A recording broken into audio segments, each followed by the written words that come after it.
This is the K-Pop Cast, and in this special episode, we're here to highlight the best of K-pop for the year 2022.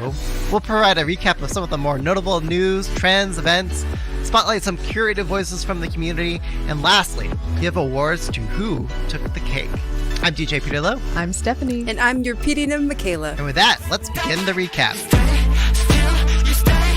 From 2021 to 2022, this was a year that started with a bang and never came down. We're talking about the fourth gen girl groups, of course. But diving right into our notable trends, moments, and events of the year, we have...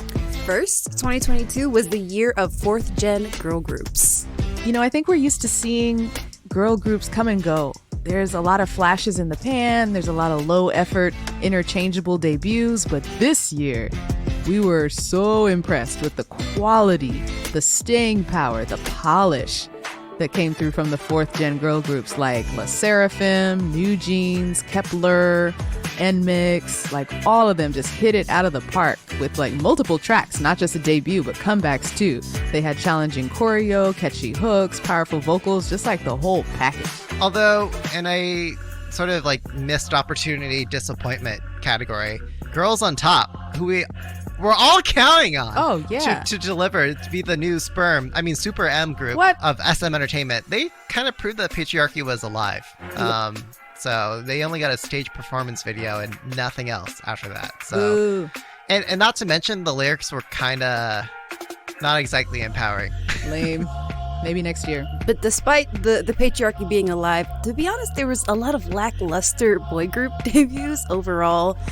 The girls this year had Y2K Girl Crush for freshness, and the boys, not as many banger clangers, not many memorable debuts. Yeah, and like not as many boy group debuts in general. Yeah. I feel like the number itself went down. Or at least one's worth remembering. Yeah, exactly. What this reminds me of is 2010, the OG year of the second generation K-pop girl group comeback era. Golden age. Right? The golden age of the first time girl groups were hot. And now they're hot again as a trend in this year. Right, that's so true. Speaking of second generation, we also celebrated the return of those second gen girl groups, such as Girls' Generation. Their song Forever One, Hyoyeon being very sentimental and sad and crying on stage to that song. We had 2NE1 surprise reunion at Coachella. It was a year late. I wanted it in 2021. Right, it would have been perfect. But I'll take it a year later. Big Bang, they came back, not a girl group, and right, it not was a girl disappointing. group. Not a girl group. Yeah, second so gen, they dropped it. And then Kara, they also came back. Our personal favorite was Mamadol, right, through that short-lived project, through a group of all mothers who blew it up on stage with their performance. Yeah, but if you guys want to check out more nostalgia, go to the KBS World Special online on YouTube. You see stars covering a lot of first-gen K-pop hits, especially aespa's Dream Come True. It was a really great throwback to SES.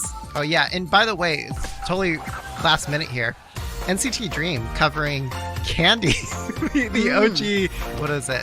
HOT. HOT, yeah. Just so cute and fluffy. Classic.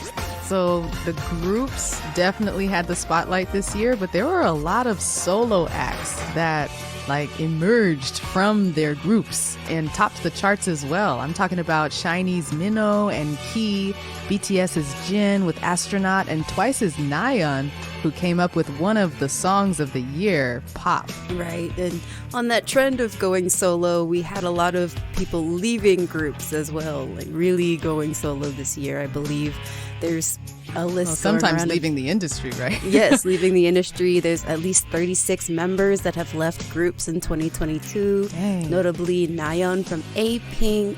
We had multiple members from TL1, members from Victon and ONEUS. Very notably, Yeon and Masahiro from Treasure going in, to focus on different aspects of the music industry, but focusing on being a producer and mostly focusing on their health. Oh, like the big ones, though, I remember were Karam from LE SSERAFIM. Right. Because that group just came out, or had they even come out yet? And a member had a scandal and left. It dropped her They set real a new fast. record. Yeah, but it wouldn't be a HYBE girl group if there wasn't some controversy. I know, right? Oh, and then we can't end this segment without talking about Chu leaving LOONA. But on the note of breakouts and new careers and destinies, I want to call it a specific trend, namely Soyeon. Having her commercial traction. So she came out with like absolute bangers of songs. Yes, it is, because there's more than one. So she came out with her Shake Shack commercial song, which was really, really, really good. It's not bad. As well as her soccer sports ball song with Adidas. So those were two really good commercial songs that would have been just as good as title tracks. All right. Not sure if that's a trend, but you know what is a trend is the type of sounds we heard this year that dominated the scene in K-pop. The first music sound trend is the sound of a particular producer who actually comes with a lot of controversy. It's Ryan Jun, or Ryan S. Jae-hoon. He actually in 2021 was called out for using a derogatory slur kind of word against female idols. Right. And he publicly apologized and said he was going to take a hiatus.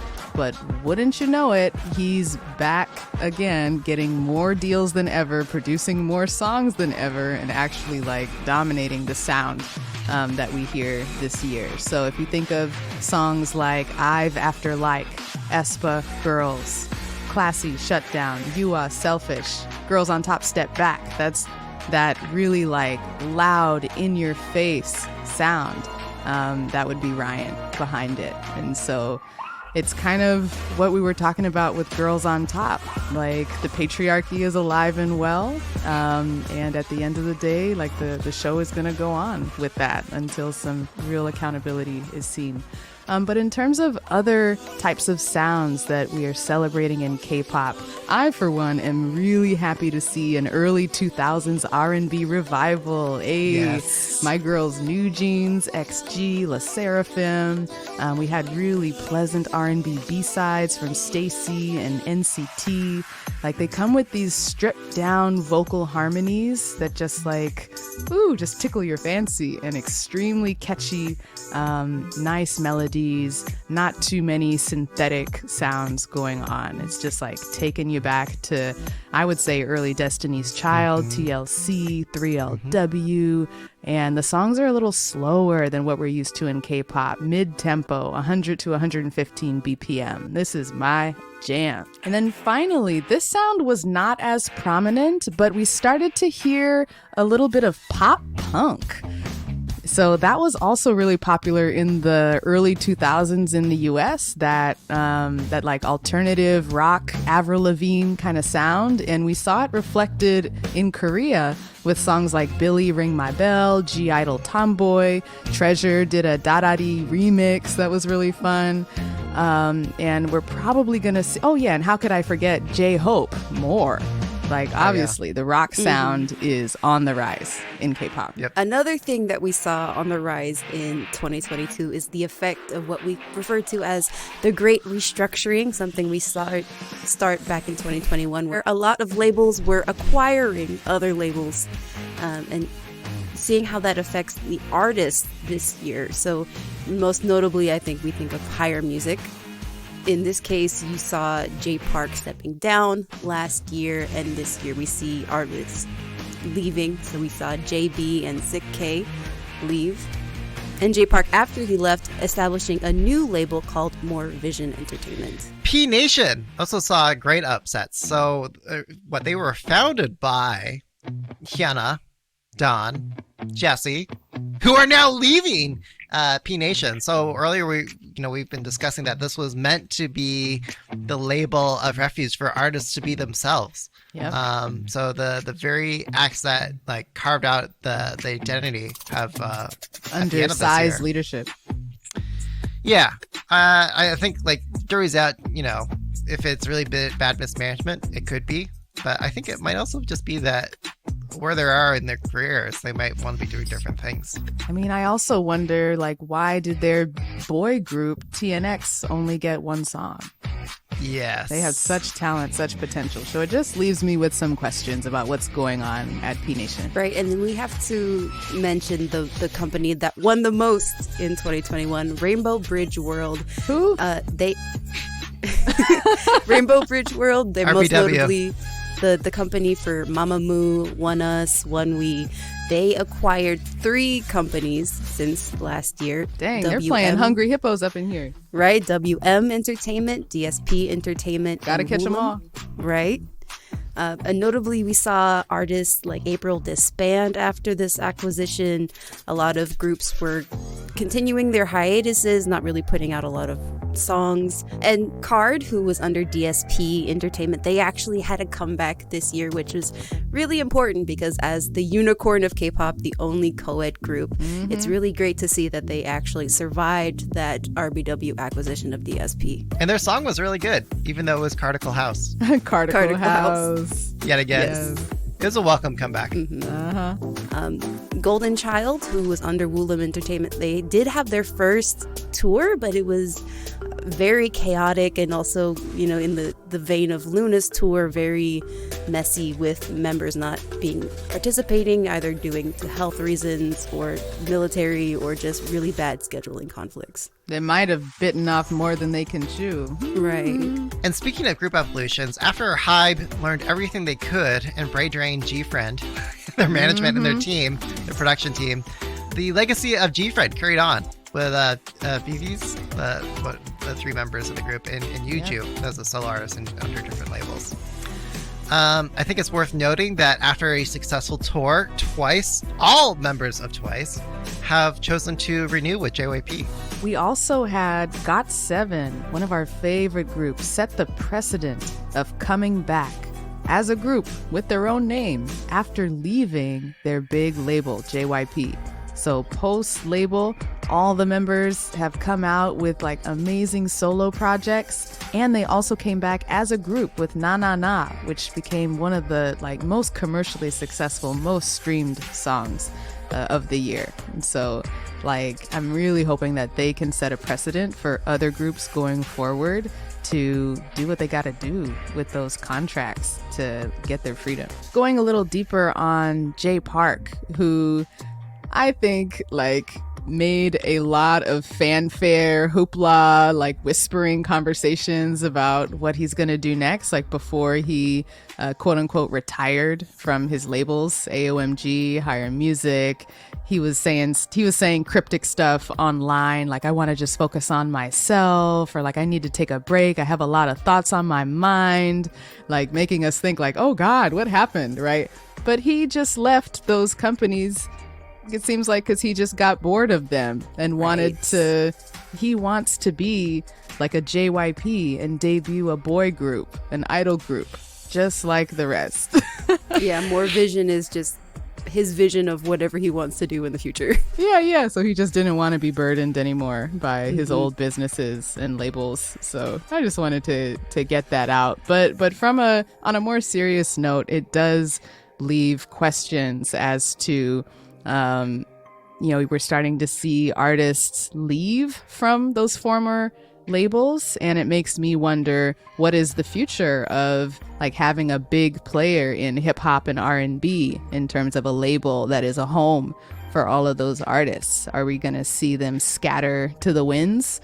Are we going to see someone else come in and be that like big name in hip hop, R&B music label management? It's still up in the air right now.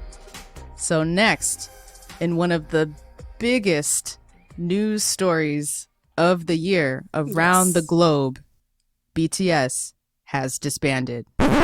Misinformation! They did not disband. They are not disbanded. I'd like to issue correction on this story. Please, quickly. They are not disbanded. They are just continuing in solo work from here until they reunite again later, maybe in a couple years. 2025. For more group activities. Yes, so they are on a break of sorts as a group, mainly to accommodate the fact that it has been decided that the members will go serve in the military. They will do their national service as men. I know that was a controversy last year. It was up for debate, right? It definitely put the idea of Koreans serving in the military into the global mainstream discourse, with everybody opining on whether that should even be a thing or not, or whether BTS should get an exception. But it was ultimately decided they would not be exempt, and so they're going to serve in a staggered fashion, with Jin leaving first. All the members saw him off to his deployment, which was really sweet. And yeah, like, it seems like the other members are happy as clams doing their solo releases. J-Hope really owned the year with his songs More and Arson, and RM just put out a solo album.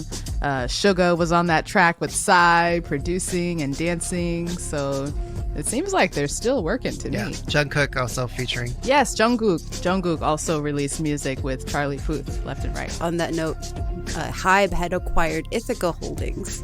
So we saw a lot of really notable features on RM's album. I wonder if that acquisition helped with acquiring those artists.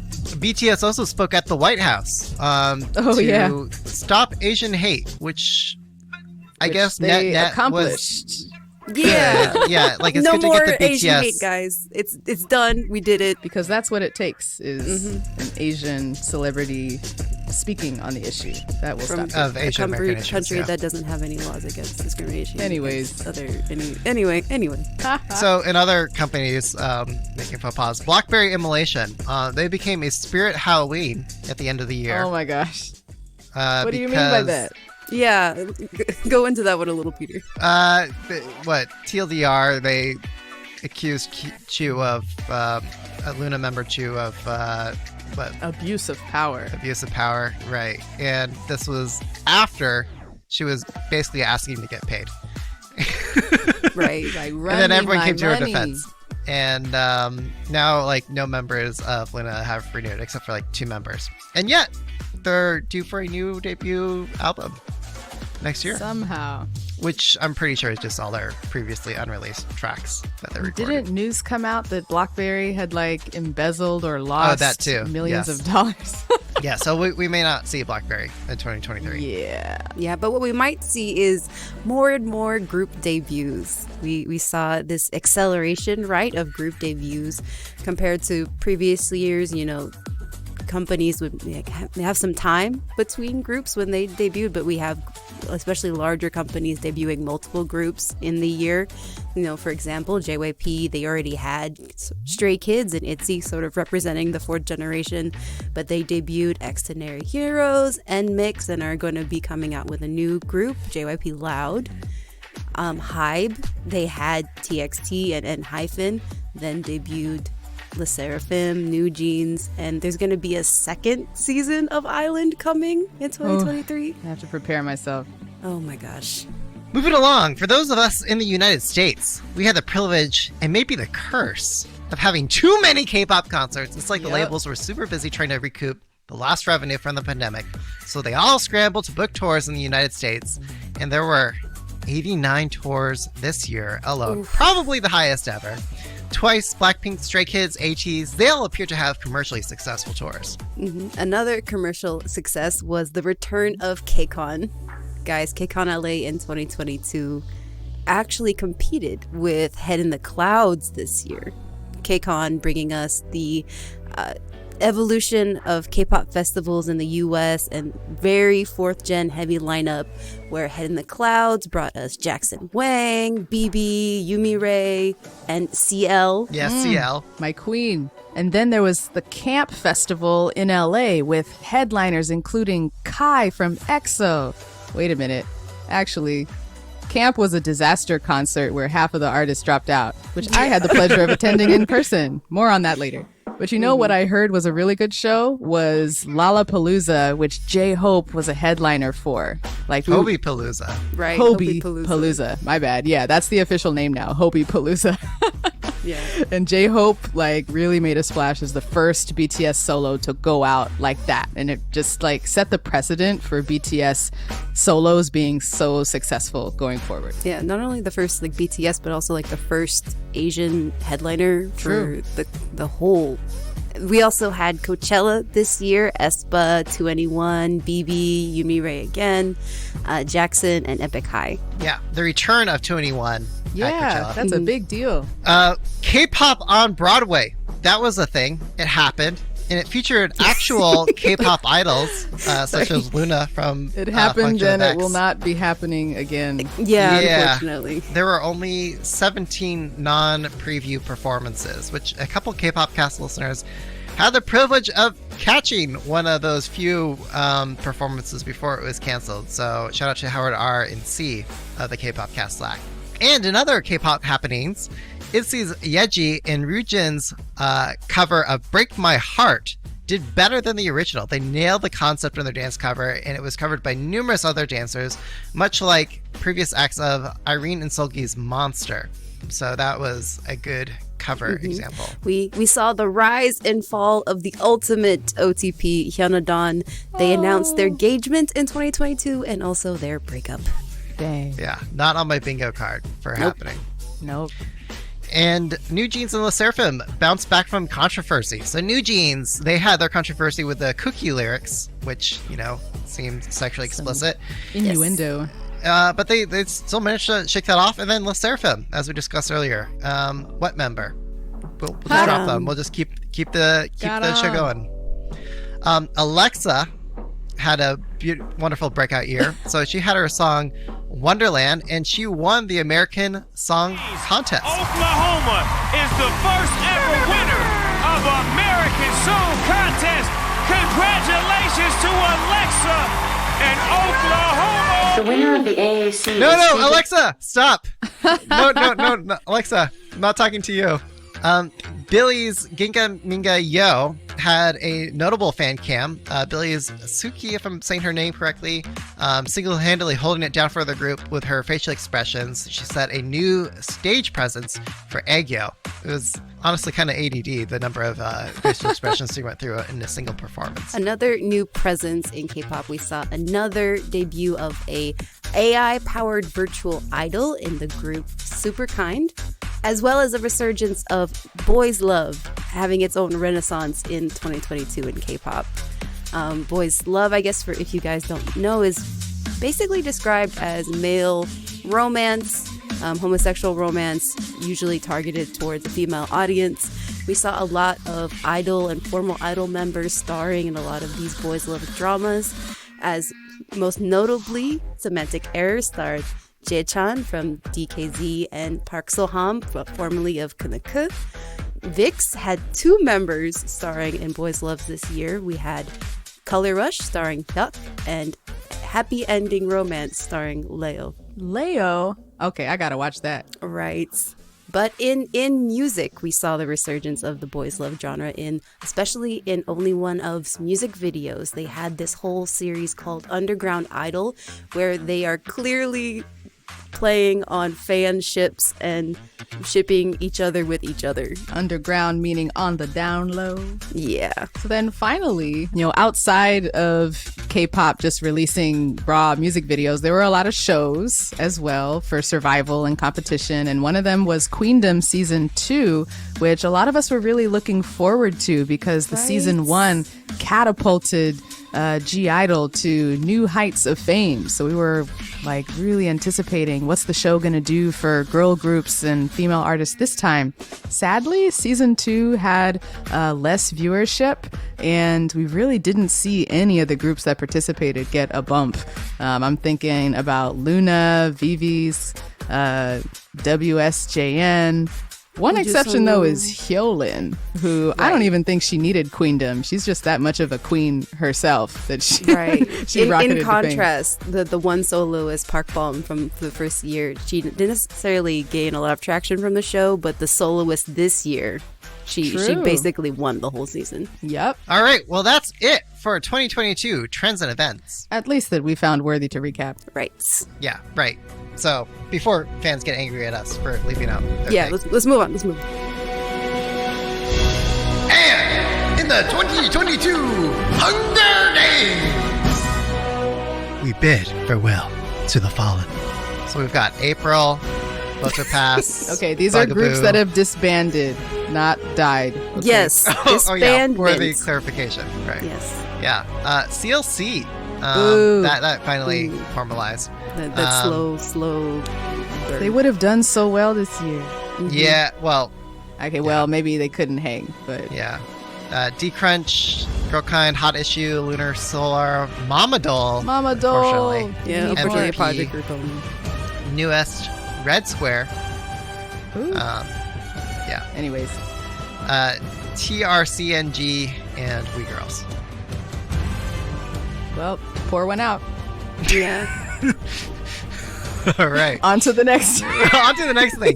So now on to reflections from the community. So we went around to pals of the pod, asking them for what event or specific experience defined K-pop in 2022 for them. Hi everyone, this is K-pop Sociology, a Korean American content creator on YouTube. For me, K-pop in 2022 was defined by the booming popularity of the fourth generation girl groups like IVE, LE SSERAFIM, NMIXX, and NewJeans, and the reunion of legendary second generation girl groups like Girls' Generation, 21, and Kara. It gives me hope that we'll continue to see K-pop idols release new songs 10, 15 years into their careers, and they won't just disappear after their peak popularity. Hey y'all, Ashley here from An Album a Day podcast, where we're exploring over 30 years of K-pop music history. And my dog is here, everyone, featuring Nugget. Just wanted to let you know that my favorite moment of 2022 is the fact that female idols most certainly got extra moments to shine. From groups to soloists and even collaborative projects. It was just really exciting to see them blow all expectations out the water and do great. For me, what defined K-pop in 2022 was pretty much all the tours that came through the U.S. I attended 10 concerts this year. 5 of them were BTS related, including, Lollapalooza, which isn't technically a K-pop tour, but you know what I mean. But yeah, there were so many things. I saw TXT, Epic High, Lay, ATEEZ, and The Rose, and I would have gone to see more if it didn't require so much travel and I wasn't so pregnant. But yeah, I think that is what defined 2022 for me. And I really hope that 2023 does the same, especially since Jackson is going to come to San Francisco. Okay, bye. So what defined K-pop for me in 2022?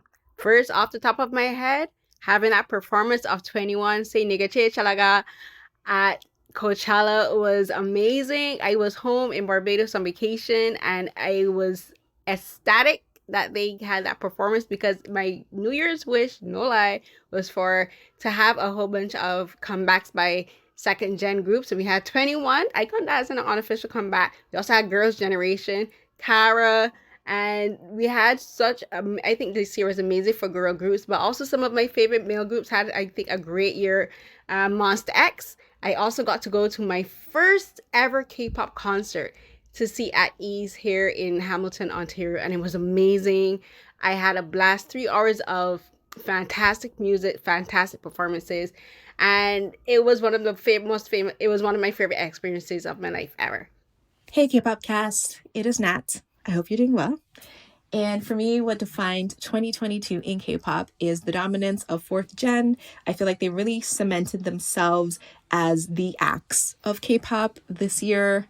And they're definitely the ones to watch. And they made this year fun for me personally on a musical level. And I love seeing what the future of K-pop has to bring. So that's it for me. Thanks. What's up, K-pop cast listeners? It's your boy Todd, contributing writer for the San Francisco Chronicle. 2022 was an epic year, and for me, it meant the return of live shows. I saw TWICE, TXT, Stray Kids, Epic High, P1 Harmony, and even the P-pop group SB19. A few of my reviews were even tweeted out by JYP and Big Hit. I also flew down to LA for KCON. I even flew to Chicago for the second day of KCON premiere just to see STAYC's international debut. It was dope.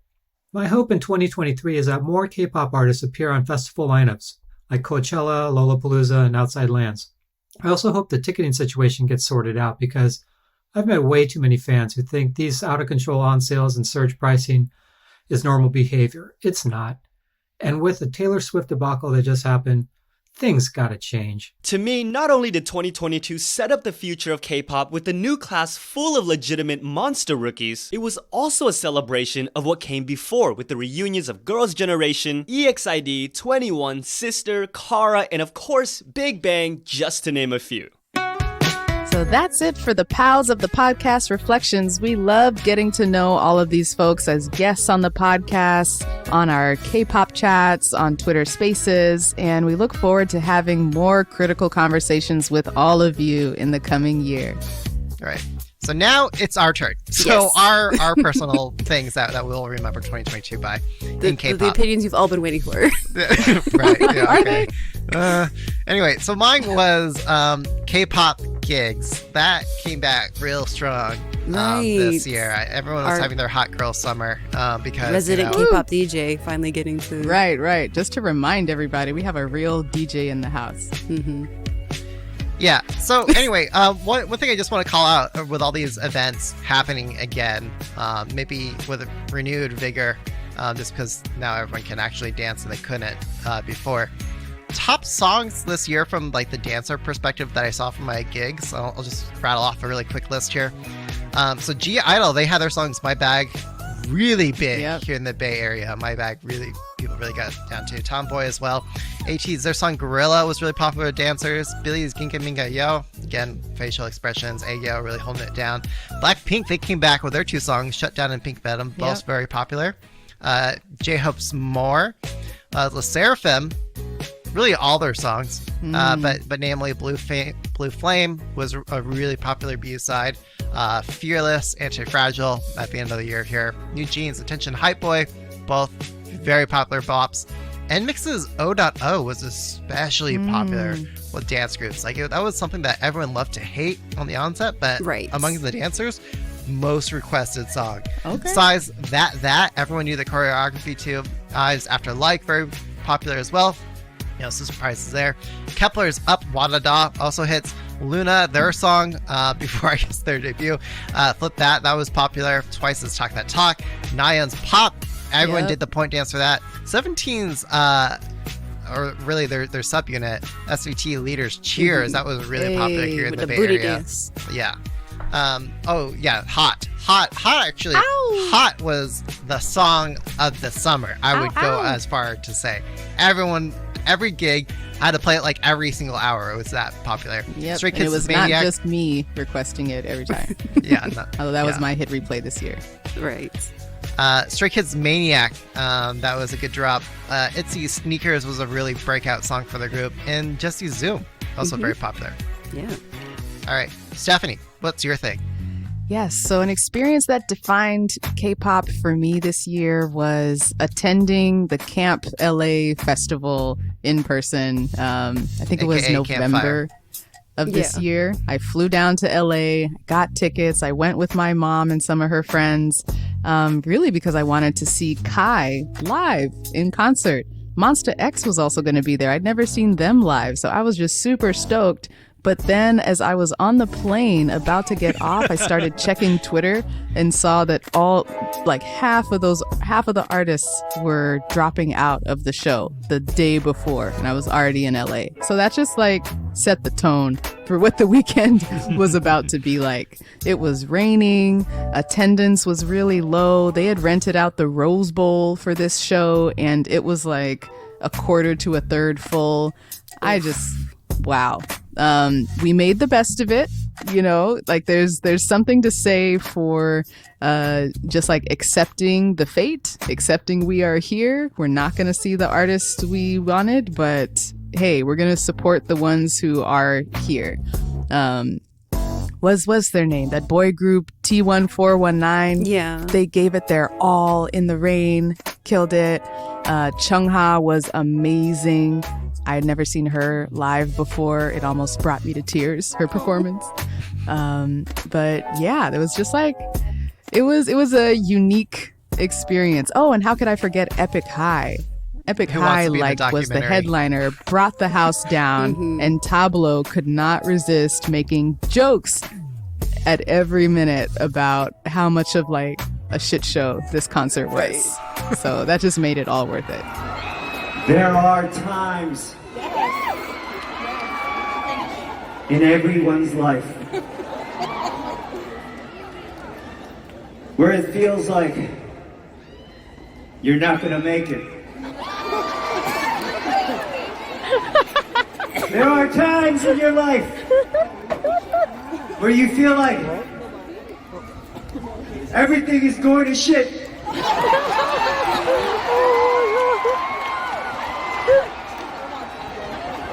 Where you feel like all the plans you made Oh, yes. Oh my gosh. all the hopes you had, no matter how well organized and prepared in advance, don't matter because it's not in your control.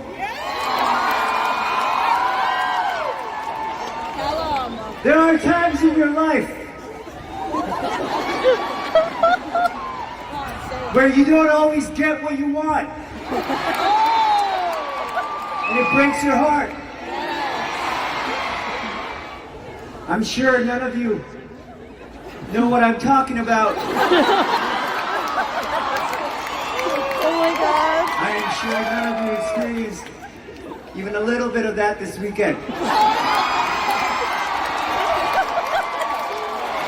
I'm just saying it. I'm just saying this. If ever there is a Netflix show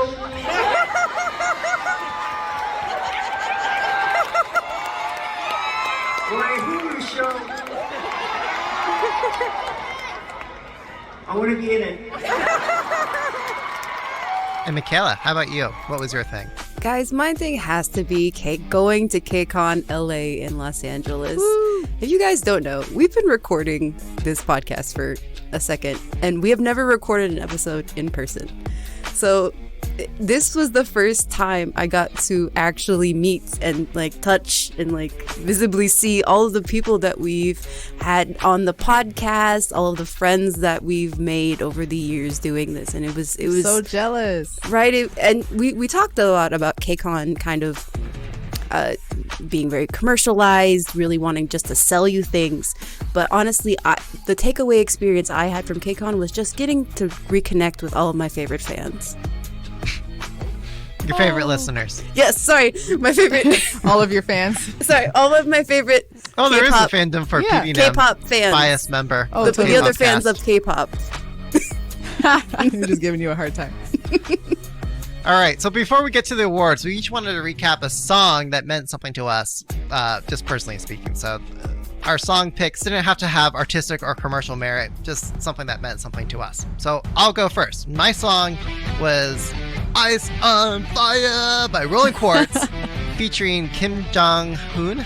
It was just so cheesy. Like, in this sea of, like, perfectly, like, idols who are trying to be cool and these like super high productions, you've got this like genuine rock band, people performing their own instruments, just having fun, just having fun with themselves. Honestly, I just love how Kim Jong-hoon complements his singing style with the acoustic backdrop of Rolling Quartz and singer Jaehyun's singing. If you had to give it to any group, they just executed on it flawlessly. So that's my personal thing. Ice on Fire by Rolling Quartz.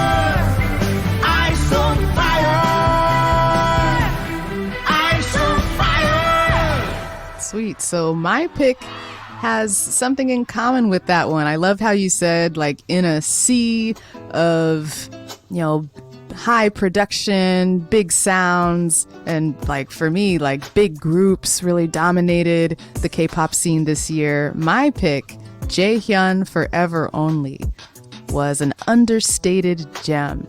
That was just his voice and a guitar, maybe a bass. And it hit all the right R&B grooves for me. It stayed in that natural lower vocal register. And just, the buttery voice. The jawline. Like, send me right to heaven.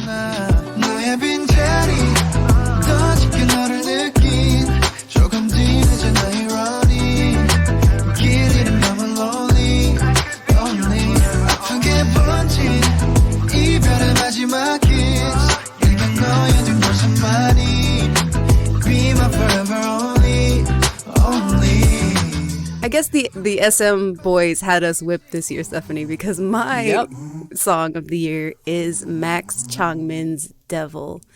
There are so many things I could say about why this song is my song of the year, but for me, the whole theme of the song is overcoming pain, overcoming hardships. This is his COVID song in that sense. Starting out this year with this song was really empowering because in 2021 I actually lost people to COVID, and there was a lot of really hardships that I had to take into the year and kind of carry with me. And this is one of those songs that kind of became an anthem for me at the beginning of the year and reminded me that through all that hardship that I had in the last year, I can grow from it, I can learn from it, and I can come back stronger in 2022. So just let it rain. Rain down on me. 소리 없이 차오른 Rain down on me. 뜨거워진 눈물이 Rain down on me. 참 메마를 때까지 Rain down on me.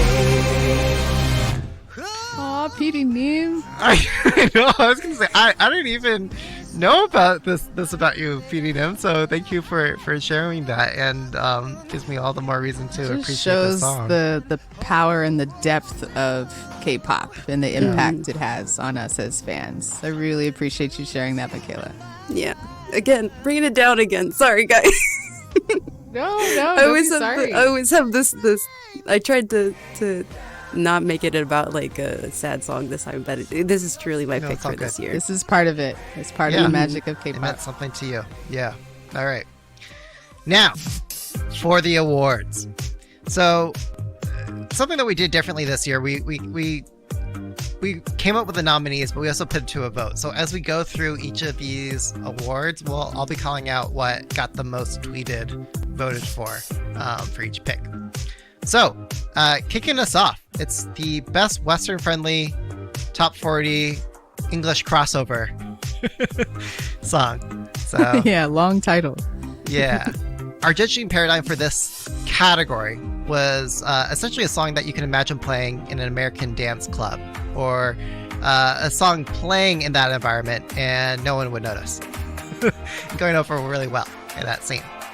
Yeah, so it's kind of like a lot of American K-pop fans' dream is to like sneak in a K-pop song at the club. Get the aux cord at a party and be like, what are they saying? I don't know, but it's good. I don't know, but that's my jam. Yeah. It's all of our fantasy. So the nominees for the best Western-friendly crossover are Alexa, Wonderland, Benny Blanco, BTS and Snoop Dogg, Bad Decisions, B.I., Bitul Bitul, Davida, Eat Your Heart Out, Jackson, Blow, Left Right by Jungkook. Or Charlie Puth featuring Jungkook. But, yeah. Jungkook featuring Charlie Puth, Left Right. Momoland and Natty Natasha, Yummy Yummy Love, Sorn, Sharp Objects, and XG, Tippy Toes. And before we reveal the winner, the listener pick for this category was B.I.'s BTBT, if I'm saying it correctly. Mm-hmm. All right, so Michaela, take us away. Who won best Western friendly crossover. The winner is B.I.'s Bitter Bitter, or BT BT, guys. You had it right. This song had to win for Western friendly top 40 radio airplay K-pop.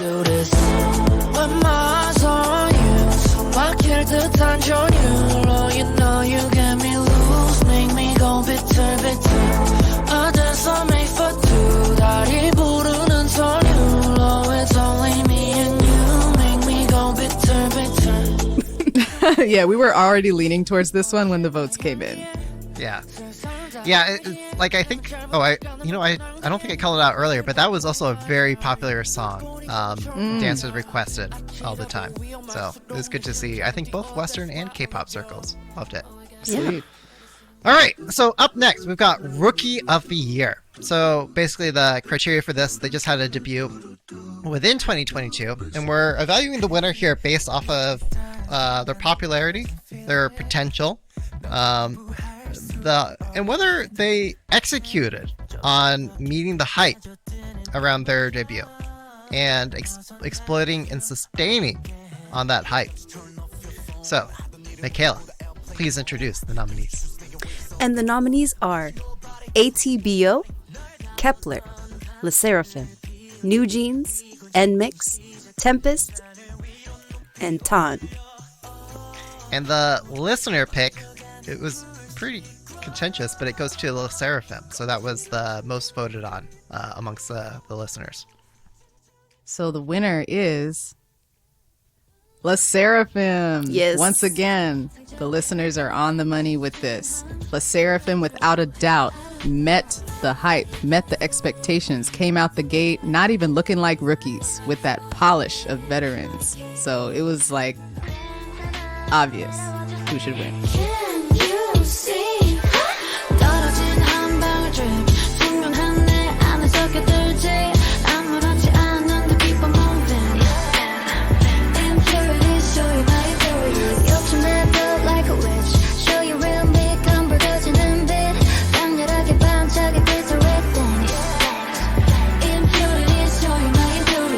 Up next, we've got the saddest song in K-pop, aka the song you want to cry on your pillow to. Michaela, why don't you take us away on this one? This is my category, guys. I have to read the nominees. And for this category, the nominees are Astros, Moonbin and Sana's Ghost Town, Hyunjin Her, Let Me Drown, Park Bom, Flower, Psy featuring Crush, Happier, and Kang Seung-yoon, Born to Love You. And when it came to the listener pick, there was actually a tie, a three-way tie, between Astro, Park Bom, and Psy. But there could only be one winner, guys, and the winner is Psy, Happier. 무뎌질 줄 알았던 그 아픔도 끝내 지우지 못해 어쩌면 손 뻗으면 될 거라 믿었는데 이젠 멀리 와버린 듯해 I wanna be happier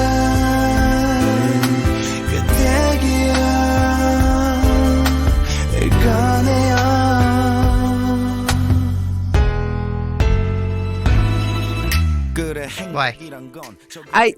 I think for this one again, it's going into 2022. We think it's a message we can all gravitate towards. We just want to be happier this year, guys.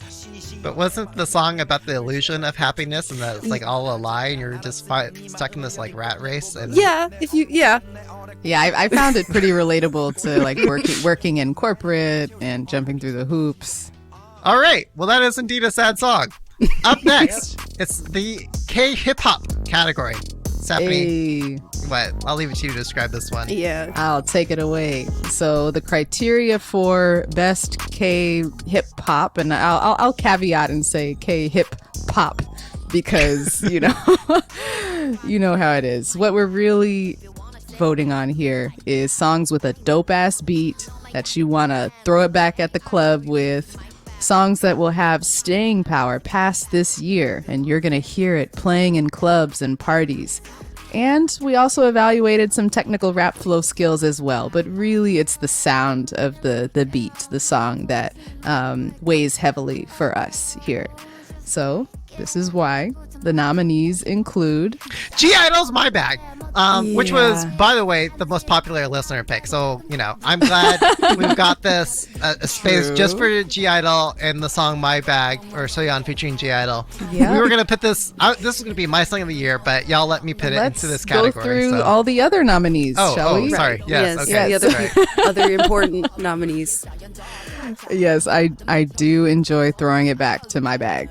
But also we have Bang Young-guk Up, Blasé featuring Kunta, Pop It, Ravi, Block Party, Retta featuring Sani, Spicy Hot, Simon Dominic Loco and Woo, TTFU, Turn the F Up, SVT Leaders, Cheers, and Zico, New Thing. What was and the winner pick? The listener pick was (G)I-DLE My Bag. Were you the listener? No. It got like multiple votes. People really liked (G)I-DLE My Bag. Okay, Again, it was a really popular song this year. I just got to make sure. Got to do an audit. Again, here. I was a real contender for Song of the Year, honestly. But go ahead. But the actual winner for hip hop category in 2022 is Zico, New Thing. 나는 셉 모든 게 다 셉 옷에 엿을 걸쳐도 브랜드 묻는 댄이 I'm too sexy 헌집 두 곳에 프리미엄이 붙어 2배 새벽 8배 Guys, we cannot understate the impact that Streetman Fighter had on popular culture in Korea. I'm doing the dance in my chair right now. Right, especially with this song. Like, it was one of those viral choreographies that everybody was learning. Their mamas, their papas, their little babies trying to dance it to Zico's New Thing this year. So we have to give it to him. Who's the best dresser? Right. Yeah, so the next award is for Most Innovative Concept. The criteria for this one was a music video that pushed the boundaries. It did something risky. It's going to stick in our mind with that WTF wonderful treasure find factor. It doesn't have to be WTF, but it set a new bar. It could just be creative. Or it just something different. And the nominees are Epoki, however you say your name, West Wing, because it used VTuber technology and how they had the real life dancers or puppeteers moving their virtual avatars and idols. It was not rewarding the cultural appropriation. Nope.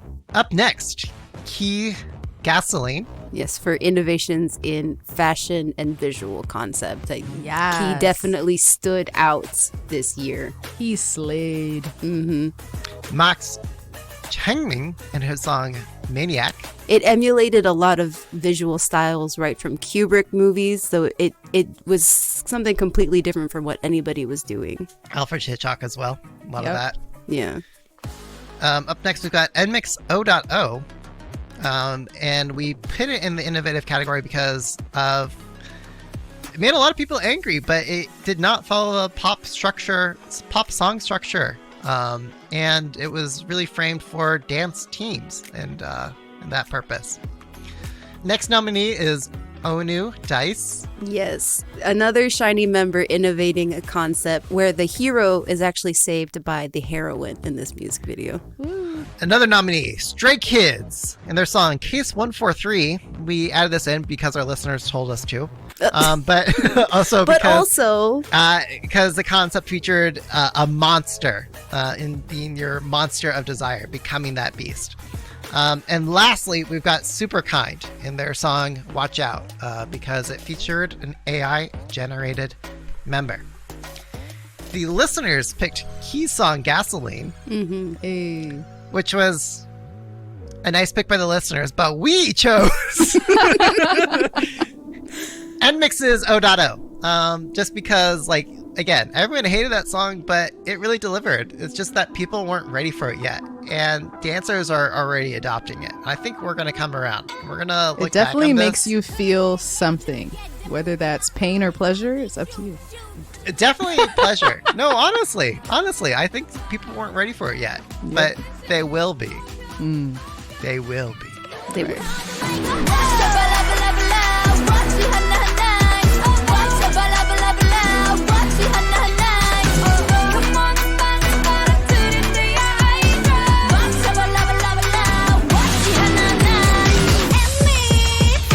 Okay, next award.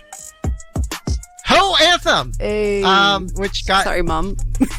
Yeah, sorry to my mom as well. I guess. Well, what you were the ones who told me wanted to put this award in here. Oh, yeah, anyway, no, we're full support. Right, we stand behind you. AKA the Ashby Award. But yeah, basically our criteria for this was that it had to be something overly sexy, gratuitously sexy, that makes you feel empowered while lowering inhibitions, especially promiscuity. Okay, so the listener pick for this. The nominees are... Oh, sorry. Go ahead. Okay, so the nominees for Ho Anthem are Ashby, Girls Back Home, Hyolyn, Layin' Low, Calm, Adrenaline, 10, Birthday, Wonho, Eye on You, and Ashby again with the last minute buzzer beater, My Name is Money. Also JYP's song. No, I'm just kidding. What? Get out of here. So the listener pick was JYP. No, I'm just kidding. No. So the listener pick was Hyolyn, Layin' Low. And the winner of the Ho Anthem, one of the most highly anticipated K-Pop Cast Awards, was, in fact, Hyolyn, Layin' Low. Watch me burning, screaming, boy, cause you got me laying low, you got me laying low. My tears are running down, now the party's in car, boy. You got me laying low, you got me laying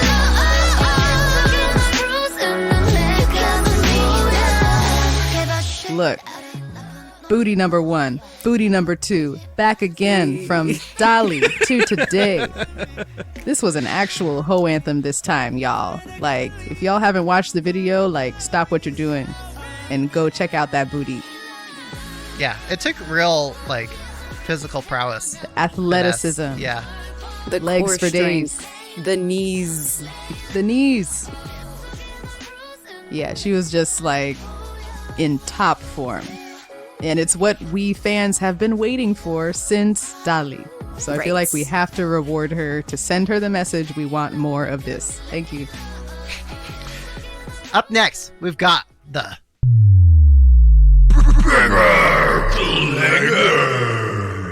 Award. So the criteria for this was pretty simple. Does it bang? Does it clang? Because, you know, there were some that were more clangers versus bangers. Does it have an epic drop? And does it get people going? So the nominees... people going. Yes, right. Like that song. So the nominees are ATEEZ's Gorilla, Bae 173, BAE. I know. BAE 173, Jaws, J-Hope's More, Kepler's Wadada, TNX's Move, and Treasure's Jik Jin. The listener pick was ATEEZ's I know, Gorilla. I just have to say that when Peter was going through Right. all the nominees, like, I had to resist, like, singing it out loud. I couldn't. I'm sorry. They're that catchy. Yeah, so it was, I mean, you listen to these songs, they all had really good drops, really good bangers and clangers. But we have to give it to... Hey, was there a listener pick? Yeah, I just said it. So, and the listener pick was ATEEZ's Gorilla. Oh, sorry. So we have to give it to TNX Move. The rookie group. The rookie group. Hey, yeah, shout out for the rookies. 비켜라 비켜. We gotta make it louder. We can nation. 다 같이 moving like that. 손 들고 make it poppin'. Just let it know. Here we go. Let it know. Here we go. Here we go. Here we go. Executing a blueprint of a banger, guys. There's no way we could give this to anybody else, really. Yeah, I think when we went through all the possible nominees, even the ones that didn't make the short list, like this, like most like categorically defined banger clanger. So after dropping other artists, P Nation should put more behind TNX. Okay. Up next, the popular award, Strongest 4th Gen Girl Group Comeback. Or not comeback, Strongest Girl Group. Sorry, go ahead. So for this award, we evaluated everything the group put out this year. Promotions put out this year, brand recognition, innovation, dancer and fan engagement. This was the battle royale of girl groups in the 4th generation.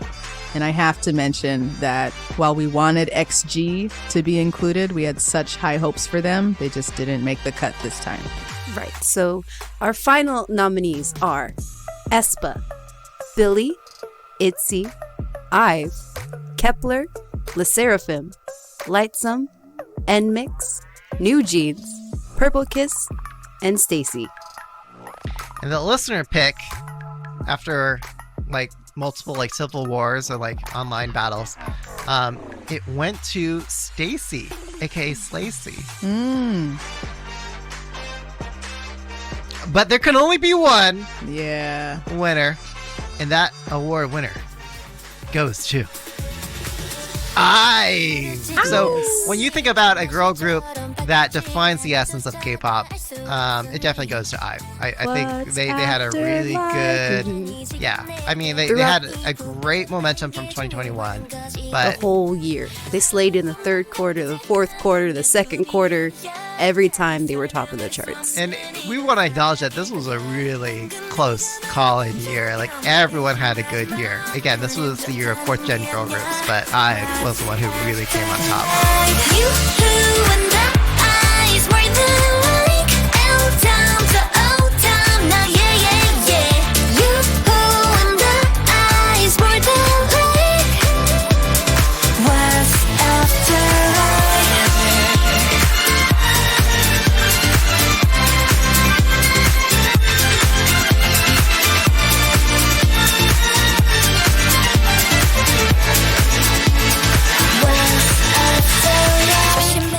right. All right. So next up, we've got a award that is just kind of like a participation trophy award.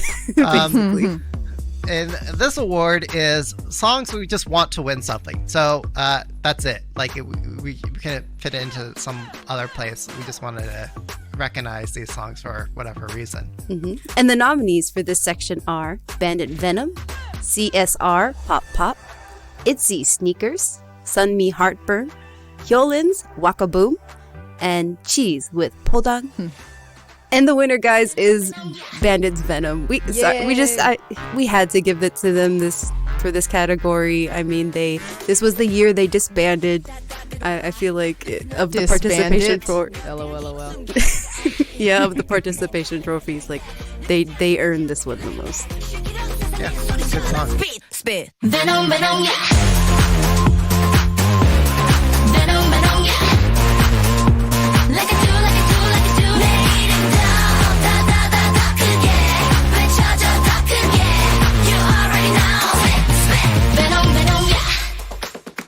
All right, so it's a moment you've all been waiting for. The reason why you tune in for this episode. It's the song of the year.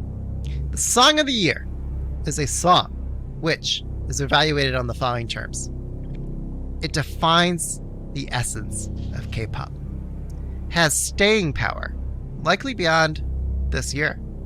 It defines this year. When you think back of 2022, you'll think of this song.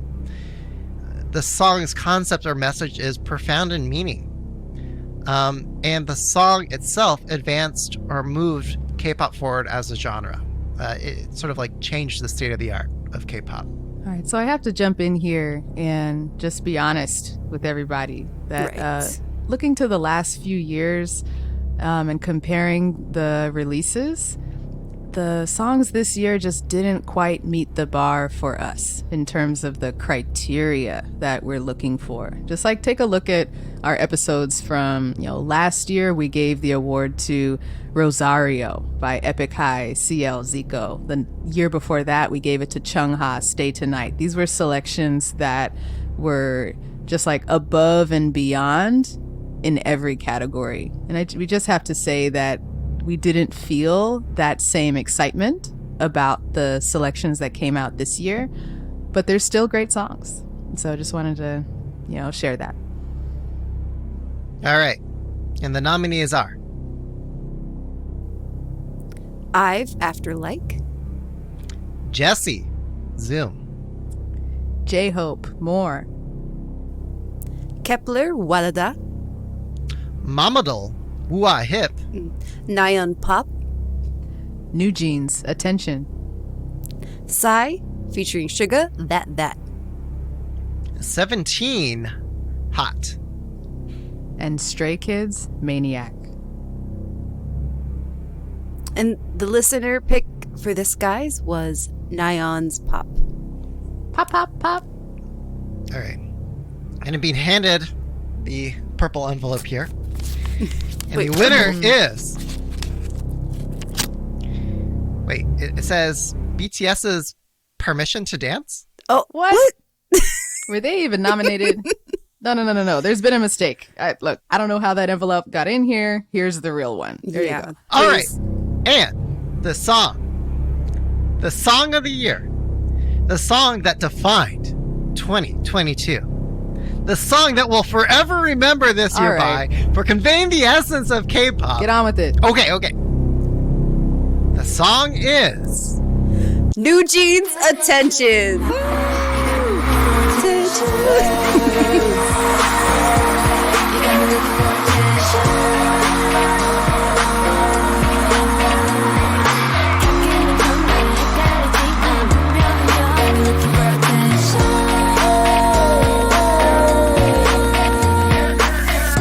I want to echo what some of our listeners expressed on the K-pop chat this past week, which was that New Jeans Attention is this early 2000s R&B sound that's written for us fans who love that, written straight to us. Like, this is a sound that is usually relegated to the B-sides, relegated to the dark, in the shadows. Like, we're the sneaky link, we're the side chick. But no, this time, they're bringing us on stage. Early 2000s R&B supremacy. Look, yes. I think we gotta say, like, Hype Boy is the more popular song. Yeah, definitely. For this year by New Jeans. Per TikTok dance trend. Thank you, ONF. But Attention is going to have more of that staying power, and I think also meant more and defined 2022 a bit more for us. And I think, the nominees for this list were all very, as you said earlier, very good songs, but for very different reasons.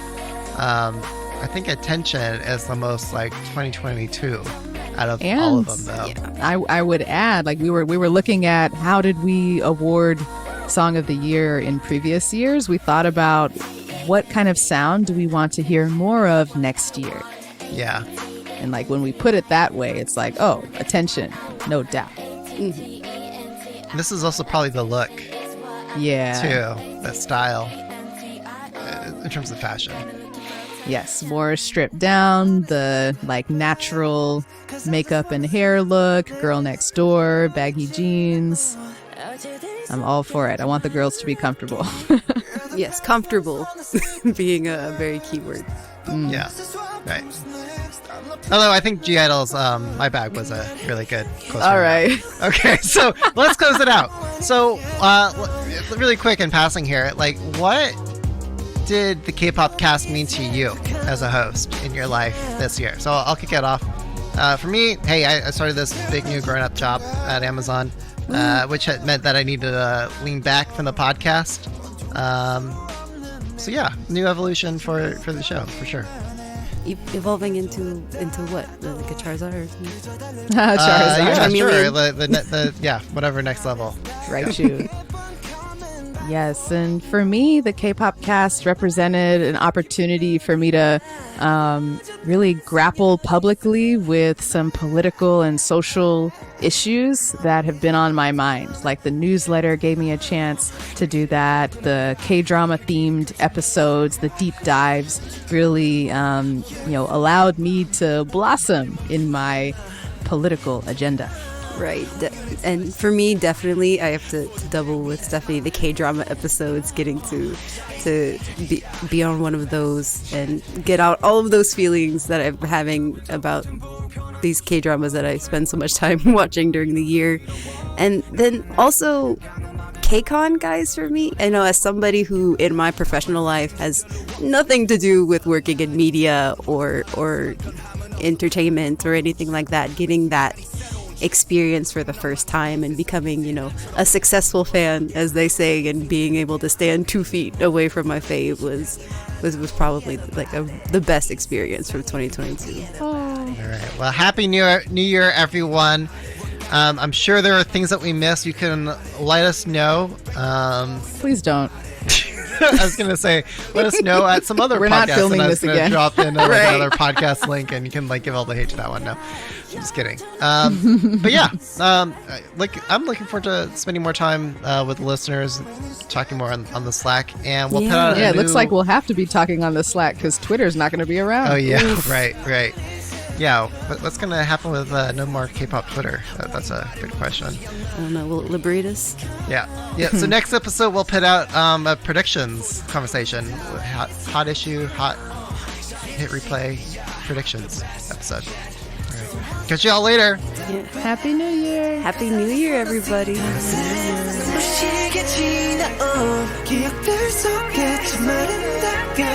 Yeah, the past was honestly the best.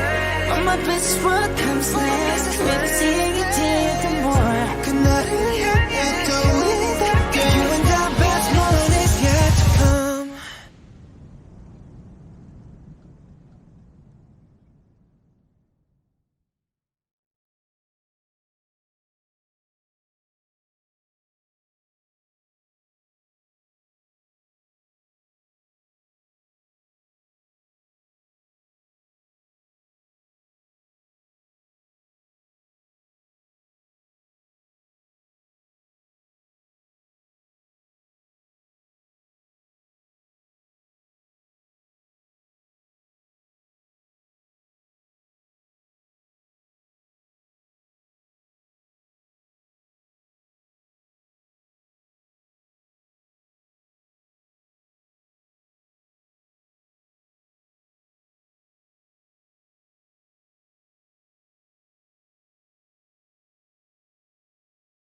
Them, New Jeans, and there's going to be a second season of Island coming in 2023. So continuing. Oh my gosh. So the music labels also continued on the trend of TikTok trend chasing, which I think none of us are surprised by. Like pretty much all of the releases this year have an English name that's easily searchable, like an English hook in the chorus and a matching TikTokable point dance. So it's fine, but I'm kind of looking forward to when that's over and we can get more variation. So now to one of my favorite trends to talk about. The stage is yours, Stephanie. Let's go. The style, the fashion. Yes, I went down a huge rabbit hole trying to figure out what defined the style or the fashion in K-pop this year. And without a doubt, what took the cake was modern Y2K. So it's a combination of fashion trends from the late 90s and early 2000s with a modern twist inspired by OG pop artists like in Gen 1 K-pop like BoA, Setchkies, HOT, Baby Box, and also American pop like NSYNC and Christina Aguilera. Go check out some of their videos like Genie in a Bottle and I Want You Back, and you will see almost identical fashion to what we are seeing here in K-pop in the year 2022. Let's start with the hair. I am so glad that pretty much everyone is going back to their natural black-brown hair color and texture. No more unicorn rainbow hair highlights. No more singed hair. There's still blonde people. I'm waiting for them to come home. But overall, the hair is more natural, right? The style for the girls that we see is mainly, besides like long and straight, putting their hair into mini buns or like twists, rolled up donuts on the head with barrettes, colorful pins, or those skinny side bangs that frame the face. You know what I'm talking about? Like we used to call that the anime girl look growing up, but I don't know what they call it over there. You know what I mean, Peter? Yeah, no, I know what you're talking about. Yeah. No, it's a look from that time for sure. Yes, definitely. And then for clothes, the colors this year are loud. They're in your face. Like they disturb my mental health.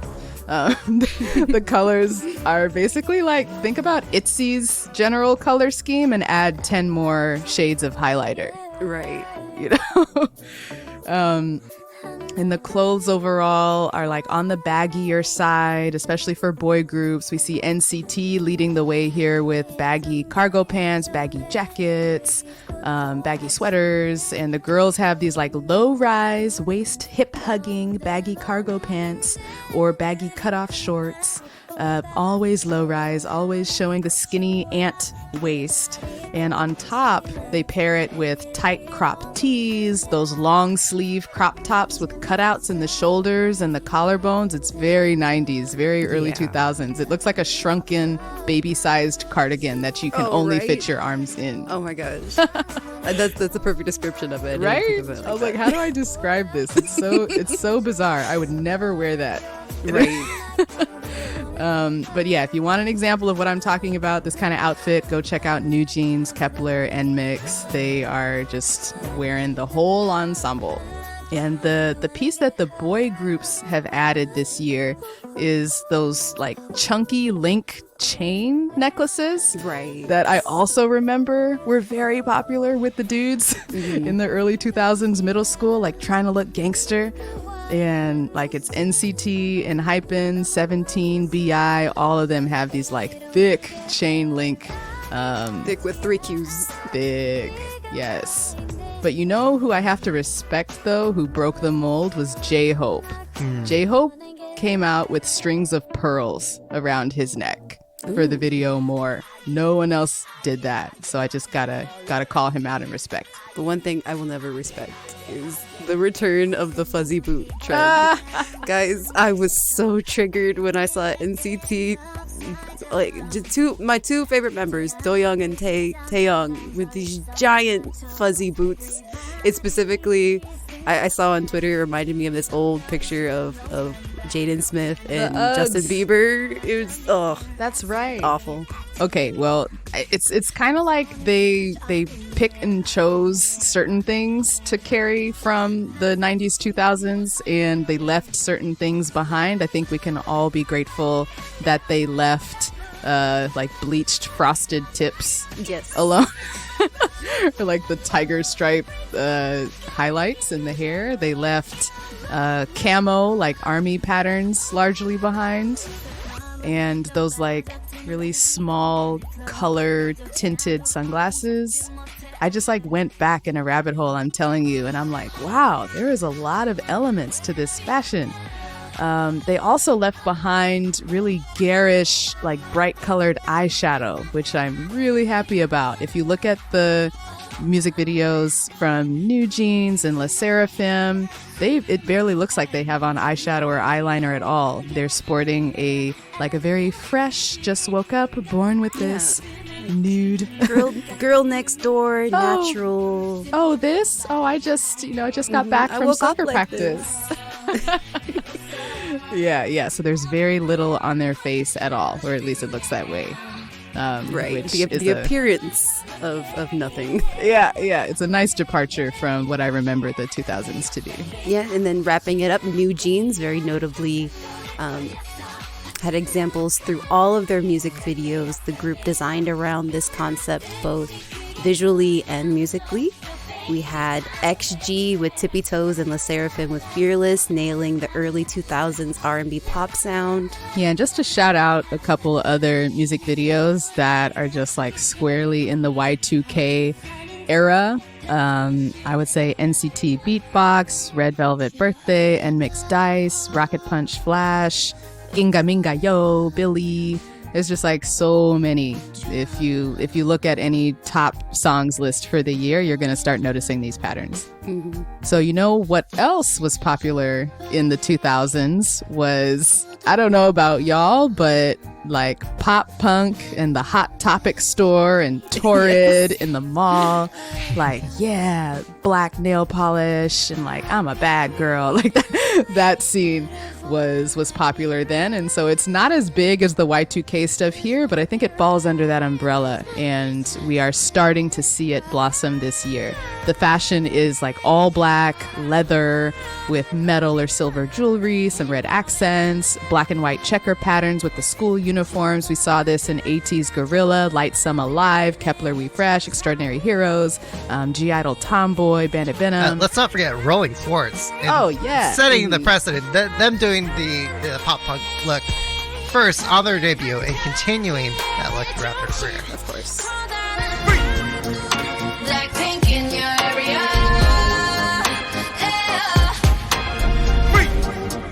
Blackpink in your area.